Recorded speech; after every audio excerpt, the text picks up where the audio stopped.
Alright viewers, buckle up because this isn't just about shotgun shells. It's about courtroom power struggles, professional pride, and a legal system pushed to its limits. What starts as a bond review turns into a full-on war of words between a judge and a prosecutor.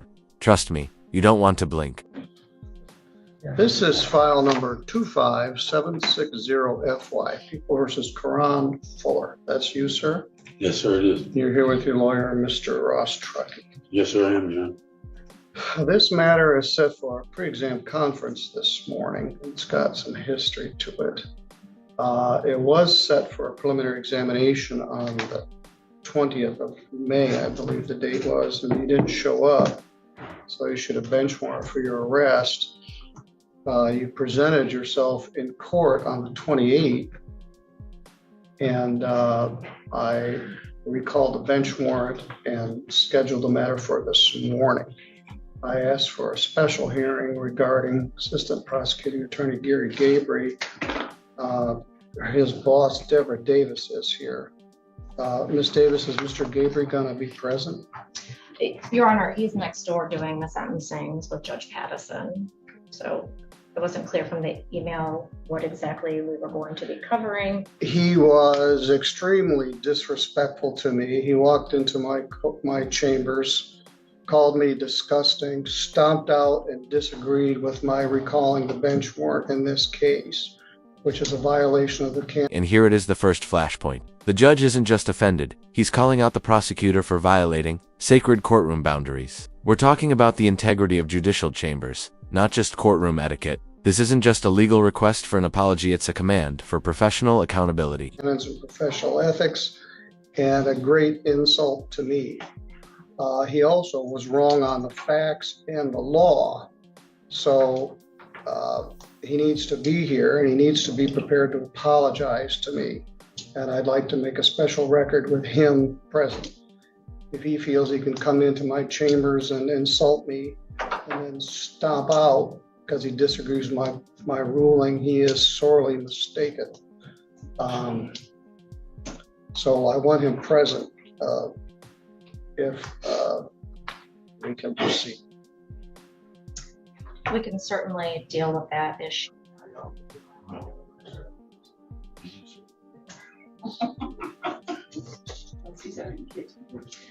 Your Honor, Mr. Gabry is willing to come in and speak with the court. We would ask that it be off the live stream. It can still be an open courtroom, but we would ask that it not be streamed. All right, thank you. Thank you.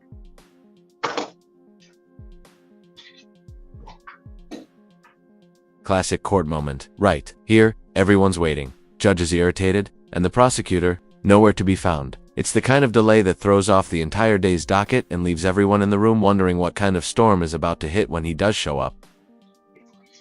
I don't know what we're waiting for. We're waiting for Mr. Gabry. Is there another hearing in a different court? I'm sorry. I thought he was done. He is.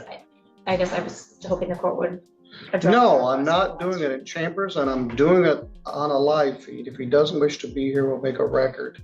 I'd like him to be here. He had a position he wanted to state. I never got a chance to explain my position. So no, if he doesn't wish to be here, then I'm gonna proceed accordingly. As far as Mr. Fuller's case, is there a drug test? Well, I called. We'll address that when everybody gets here. We can't do an instant drug test because we don't have a male certified to do it. We only have Autumn. So I'm going to send him to the day reporting center directly from here. There's a condition of your bond that you test on demand of any police court officer. The prosecutor is asking for a drug test. I would prefer to have done an instant one. We did one yesterday, which we're going to deal with in a minute, but I don't have the ability to do that. So when we finish here, you're going to go directly to the day reporting center and test, and then we'll deal with the results of your test either when we get them or at the time of the prelim, which is set for next Tuesday at 1 o'clock. All right, good morning. Mr. Gabry is here, and we're going to proceed. This is in the matter of People versus Kuran Fuller. Oh, yeah, good. Thank you. Thank you, Deborah. Laura came in to check. This is in the matter of People versus Kuran Fuller. Zoom in, this is no simple case. Kuran Fuller isn't just a guy with shotgun shells. He's got a stacked history, multiple felonies, a suspended license, and now this new ammo charge. The courtroom isn't just deciding on bond, it's weighing the risk of releasing someone with a seriously heavy rap sheet. Mr. Fuller is here with his lawyer, Mr. Ross Truckee. Also present is Assistant Prosecuting Attorney Gary Gabry and Prosecuting Attorney Deborah Davis. Mr. Fuller was charged in April with being a felon in possession of ammunition. I believe that alleges he had 2 shotgun shells. Anyway, because he is a felon, he's not allowed to possess ammunition, and the matter was charged as a felony. He is on bond on 3 other felony cases, which are all bound over to the circuit court. And he was charged with this. Judge Pattison set the bond at $10,000 cash or surety with certain conditions, including supervision of the Community Corrections Office and drug testing. The defendant was here on, I believe, May 13th for a pre-exam conference with Mr. Truckee, and indicated at that time he wished to have a preliminary examination. So the preliminary examination was set for May 20th. And I'm going to represent what I was told so anybody can correct if it's different. At any rate, the defendant didn't show up on May 20th. Police officers were here prepared to testify, much to the consternation of all of us, including me. So I issued a bench warrant and set bond at no bond. I wanted to see you personally. Then I went on a trip. I came back on Tuesday, May 27th. I believe this occurred the following day. I may have my days mixed up. I thought it was Wednesday, the 28th. At any rate, there was a warrant out for Mr. At this, Fuller actually tried to turn himself in, but the jail said they were too busy to process him. Yes, seriously, this is the kind of chaotic twist that makes you question whether the system is working or just winging it. Mr. Fuller's arrest for failing to appear at that hearing. He called the court that day after the 20th and said, in the afternoon of the 20th, so I missed my court date. And they said, well, there's a warrant for your arrest. Between the 13th and the 20th, Mr. Fuller came into the court and paid some payments on a payment plan that he was on for some other cases. So between the 13th, Tuesday, and 20th, they didn't show up. He was actually in the courthouse and paid on some fine. So he didn't show up on the 20th. Then he presented himself at the court. Now, Mr. Truckee or Mr. Fuller, you can fill in the details here. My understanding is Mr. Truckee told him to turn himself in at the jail. Rather than meet him here at the courthouse, Mr. Truckee was here that morning. He told him to turn himself in at the jail. My understanding is, and correct me again if I'm wrong, he went to the jail and sat there for about 45 minutes, but they said they were too busy to book you in. Is that true? Yes, sir, Your Honor. So you came from the jail to here. So I'm in the middle of a busy morning with a bunch of other stuff going on, and here you are. So you Mr. Truckee walked out the door, you walked in the door. So he was gone. We tried to call him, but he was already on his way to Three Rivers. So here you are. I canceled your bond. It was my bench warrant. And there's a statute that nobody likes, but it's MCR 6.105. It's actually a court rule. If a defendant wanted on a bench warrant or arrest warrant voluntarily presents himself to the court on that warrant within 1 year, the court must either. Here's where it gets legally interesting. The judge references Michigan Court Rule 6.105, something you almost never hear about. It's as if a person shows up voluntarily for arraignment. They're presumed not to be a flight risk. It's a technical rule, but one that packs serious courtroom consequences. Prosecutors hate it. Judges are bound by it. Recall the warrant and schedule the case for a future appearance. It is presumed that the defendant is not a flight risk when the court sets a bond order or other conditions of release at arraignment. So that's what I did. So there was another option. You can arraign the defendant if the court is available to do so within 2 hours of the defendant presenting himself. So he'd been to the court between the dates. He called the court the date he missed. He went to the jail to turn himself in. They wouldn't accept him. So I went with option 2 of the court rule, which allows him to be presumed to not be a flight risk and appear, which he did. Mr. Truckee was scheduled to be here this morning. He was late.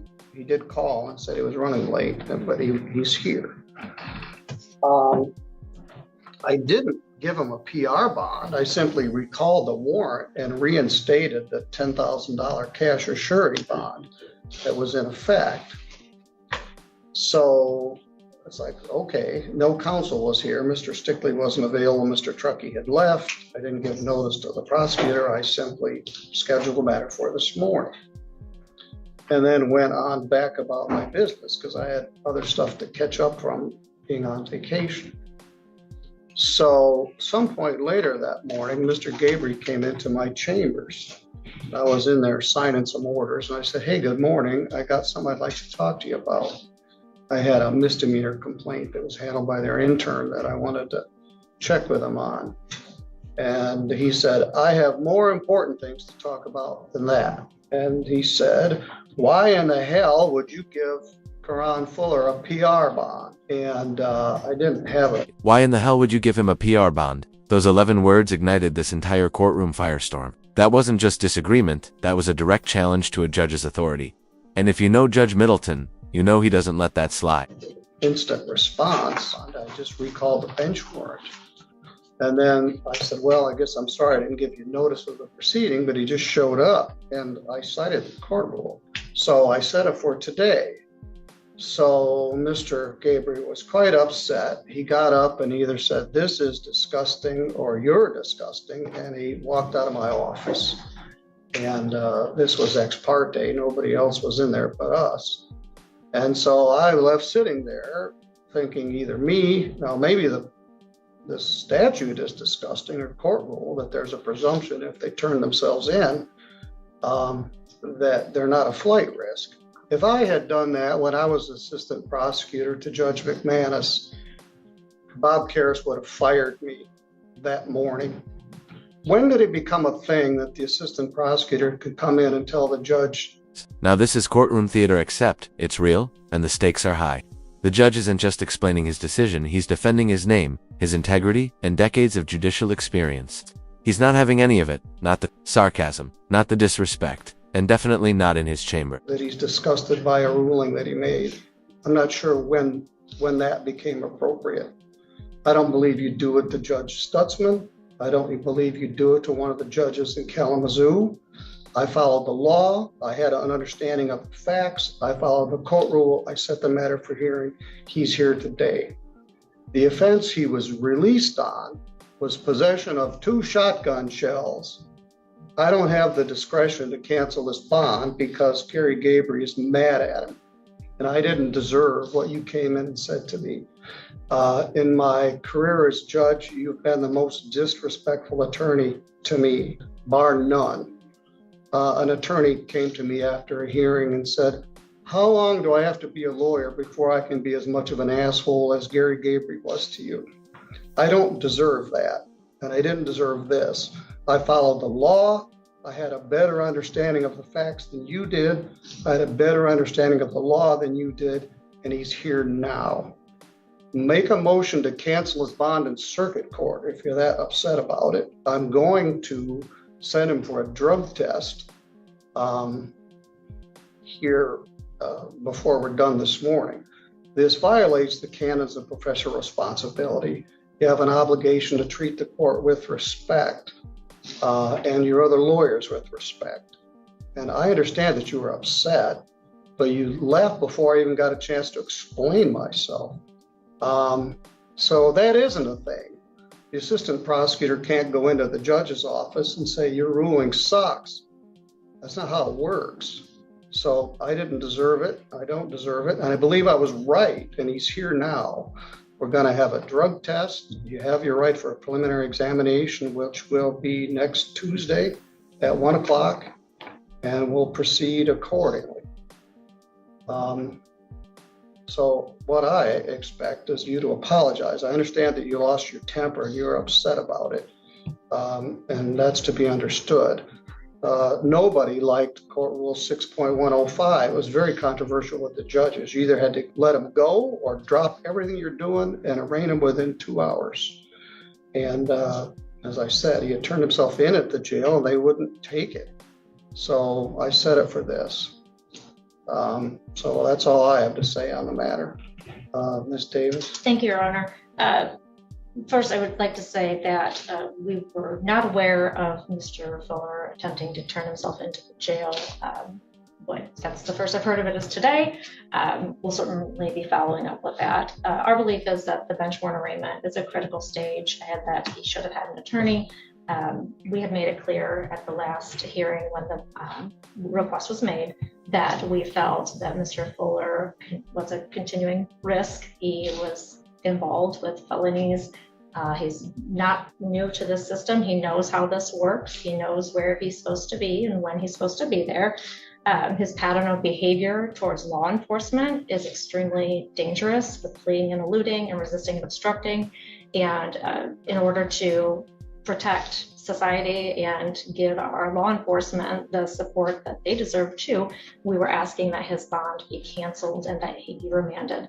The concern is now that he continues to be around people who use substances. So his history and not showing up.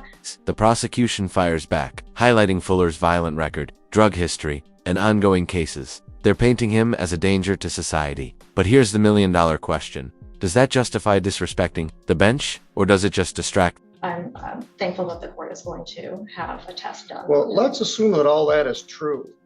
What gives him the right to come into my office and express his disgust for my ruling? Your Honor, I don't believe that it's not appropriate. I get that. We are in a very difficult situation in our office in light of everything that has happened in the last year and a half. So it's been very difficult. It's been very stressful. And I think overall, Mr. Gabry has the same philosophy that I do as far as holding people accountable and taking action so that people know that if they do get in trouble, we're going to hold them accountable and not just allow people to waltz in as, when it's convenient for them. It's not convenient for any of us. And, we do our best to have somebody available at all times so that if there is an emergency hearing, the court can call down and we will get somebody here. So what happened, the way it was described to me was different than what well, there's two sides to every story. Correct, and there's perceptions. So I know that Mr. Gabry apologizes for the... I don't want to hear it from you. I want to hear it from Well, him. I understand it. We'll give him a chance to speak in just a moment. But from the beginning, it was my understanding that the comment was made as far as the whole process, because we feel like we're doing our best to charge, hold people accountable, and show up whenever we can. Well, we've got a case where he's charged with possessing 2 shotgun shells. Move to cancel his bond in circuit court. If you could, I don't want to hang my nail on canceling a bond for someone who was here in between, called the court, went to jail, and the law doesn't require that I give notice to the prosecutor. I had one of these yesterday. I have one almost once a week. Somebody shows up. So he's here. You're right. He keeps doing stuff. Or try one of the cases. He's got 3 cases bound over to circuit court. He got charged with a crime, got arrested again. No motion to cancel his bond in circuit court. We set his bond at $10,000 cash or surety with conditions. So it isn't like we're just saying, please don't do this. But it would have been an abuse of my discretion to cancel his bond for not showing up on a case where he possessed 2 shotgun shells. So I set it for this hearing, and he's here, and we're going to drug test him, and you can have a prelim next week. Thank you. Mr. Gabry. First of all, let me say, without any equivocation that I apologize for losing my temper, for addressing you more as someone that I have known. Finally, some humility. Prosecutor Gabry begins what sounds like a heartfelt apology. He says he didn't mean it to come off that way. But let's be honest. Is this real remorse or courtroom damage control after a professional meltdown? Jury's still. For my entire career in criminal justice, someone who, with me, taught a number of even elected prosecutors right now how to try a case, how to be a prosecutor, what the ethics are involved in prosecution. In my 45 plus years, I have never been held in contempt. I have never disrespected the court when on the record. I have always prided myself on not only doing the right thing as a prosecutor, but also protecting the community's interests and law enforcement's resources. The comment that I made to you would never, Your Honor, and I think you know this because you and I know each other, our wives know each other, we've spent time on Mackinac, would never indicate my disgust for you as a human being. I have the utmost respect for your career. I do, however, differ with some of your handling of matters, one of which is your live stream, and you are aware that I took an opinion about that the last time I was here.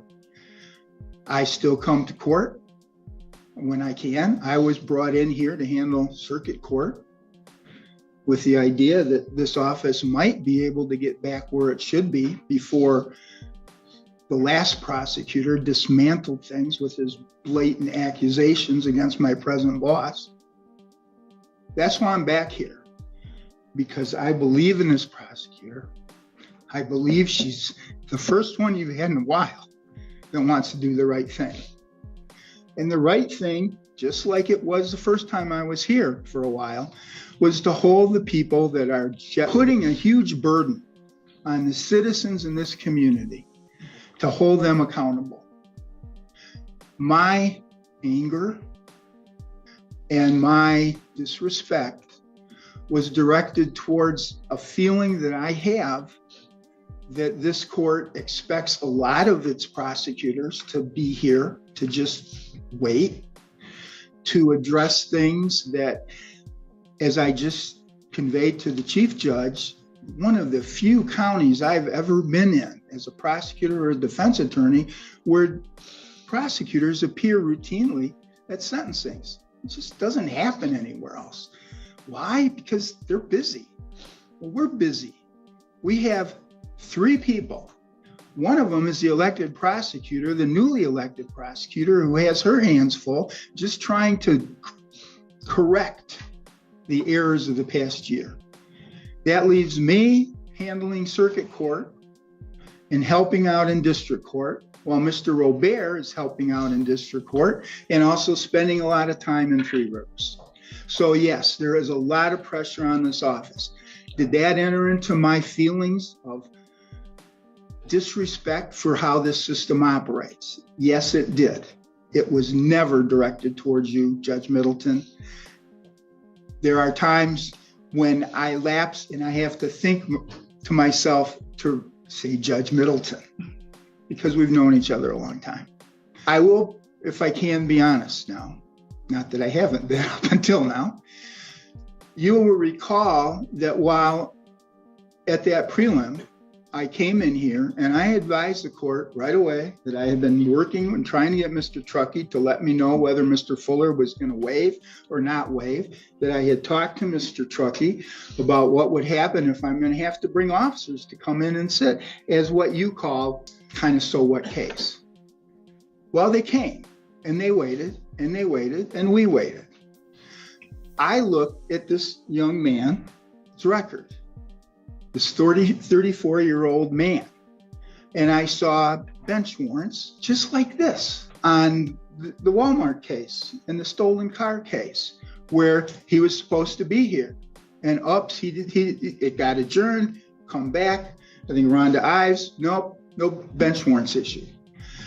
In this situation, what happened from our perspective that day was I appeared at the prelim. I respectfully laid out why I thought it was appropriate that his bond be canceled, that a bench warrant be issued so that he could be brought before the court. And I knew he was going to get another bond, or at least we might find out, A, is he around? People assumed he was. I don't assume anything.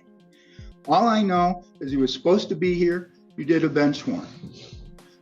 I checked when you were gone because Mr. Robert pointed out the ROA was confusing, that it sounded like he was to be something about arrest, but the warrant was there. So I talked to Judge Pattison.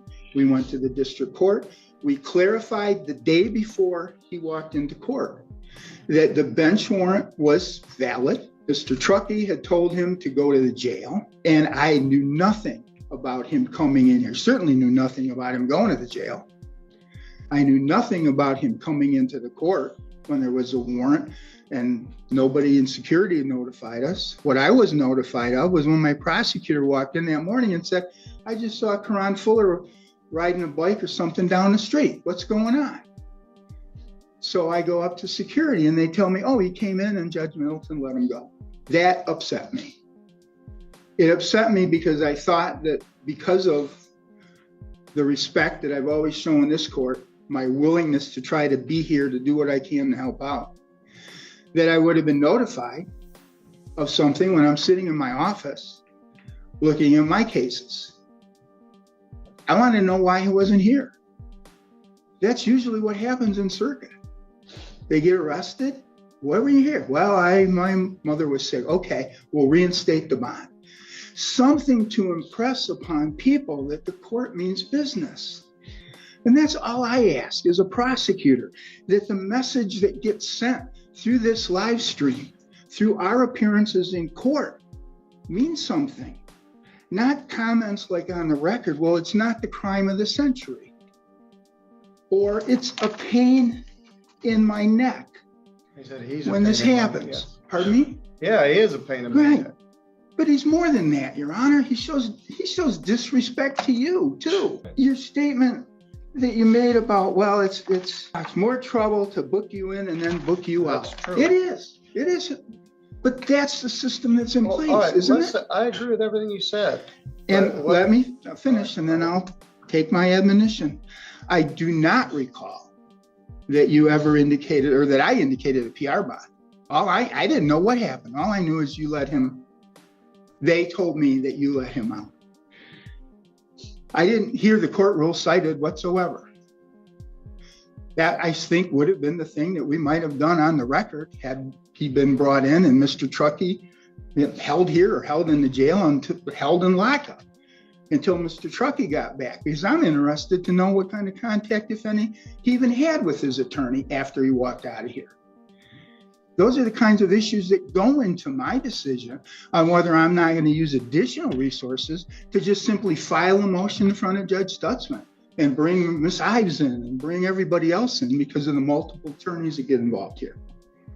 So there are a lot of things that I like to discuss. And I think if you talk to the Chief Judge, you'll hear that we talk about ways to try to improve the system, to try to make it more efficient, to try to make it work with just three of us. So yes, I was angry. Yes, I regret my comments to you, and I regret losing my temper. I don't want to be seen as that way, but I have been doing this for pretty close to 50 years, and I've seen it all.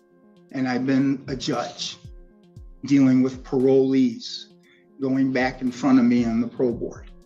I know what it is to disrespect someone, and I feel bad that I did that, and I feel bad that I did it to somebody that I, in the past, considered a friend. I hope you will accept my apology for that and recognize that the frustration that I have is not because I'm lazy. It's not because we don't want to be bothered. It's because we want to try to make the system work for the people in this county, the people that are paying a lot of money. My last comment that I wrote down when you were talking is what you said about the court rule. And I will say, I don't have that memorized. I haven't really experienced that before. Nobody's ever cited it to me. The way it's been handled is what I just outlined. Come in, hear your story. Why did you do? Ask the defense attorney, what kind of contact did you have? Usually there's the admonition. I'm going to let you out. You're going to be in touch with your attorney. You're going to be on time, not 10 minutes late for court, like this morning. We went through that. Okay. And is he, not presumed to be a flight risk? Let's not forget that this case, in which he faces life or any term of years because of his past record, is right on the heels of a case in which he led law enforcement through this little town in a high-speed chase while he allegedly was carrying meth and a gun. So this man is bordering on heading into a lot more serious. And it seems to me, and again, I'm not going to go into comments that you and I had off the record about your past dealings and family's dealings with Mr. Fuller. But yes, I was upset because I have a perception that this is not being treated seriously. And for that, I apologize. All right, your apology is accepted. Thank you. Within the week, Judge Patterson and I had a discussion just before I went on my trip about what an asset you were to the prosecutor's office. You can try a case in circuit court. You're willing to do misdemeanor pretrials. You show up at sentencing and do appropriate, thoughtful comments. And Judge Patterson and I both believe, I'm sure Judge Stutzman too, that you're an asset to your office. The office wouldn't function without you being there. You and I go back 45 years, which is in part why you thought you could come in there and unload your anger on me. Yes, we taught a generation of young prosecutors how to be a prosecutor, including our current Attorney General. But this case isn't the one to hang it on. Now, we'll have a drug test, and I have my suspicions of how that's going to turn out. And we'll have a prelim, if necessary, on Friday. When all the cases are in circuit court, perhaps you can file a motion to cancel this bond. I will. But that's up to Judge Stutzman, and he's got multiple counsel. I think there was an effort to try to do everything together. Anyway, Your Honor. I regret that this whole thing happened. I discussed it with the Chief Judge when he got back, said, how should I deal with this? I don't think it deserves a grievance. All I wanted was an apology, and I got one. And the case will move forward, and the defendant is here. And just like that, it's over. Apology accepted. Bond discussion back on track. But this hearing will be remembered not for the ammo, not for the charges, but for the lesson in court. Respect isn't optional, it's everything. As under the court rule, I said, nobody liked that court rule. It was probably the least popular in the whole criminal justice reform package, but I'm bound to follow the law. Yes? You had mentioned the prelim on Friday. Excuse me, I'm sorry. Okay, I just want to make sure. No, Tuesday, I don't want to make any further confusion. Tuesday, June 17th, 1 o'clock, Mr. Fuller, you're to be there at that time. I want you to go directly from me. Well, I'm all screwed up. June 10th, Okay. next Tuesday, All be on the same June page. 10th, not the day we've been using for the others.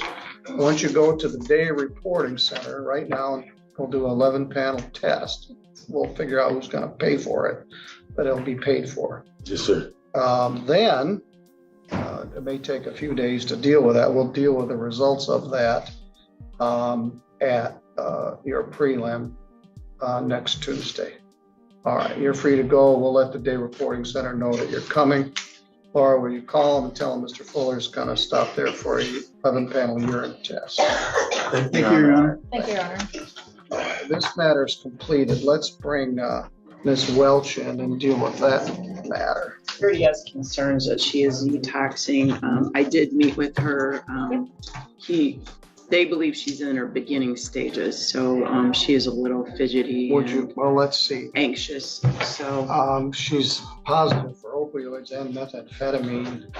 if we wish to continue it. Her family's here. I talked to her about inpatient. All right, I'm gonna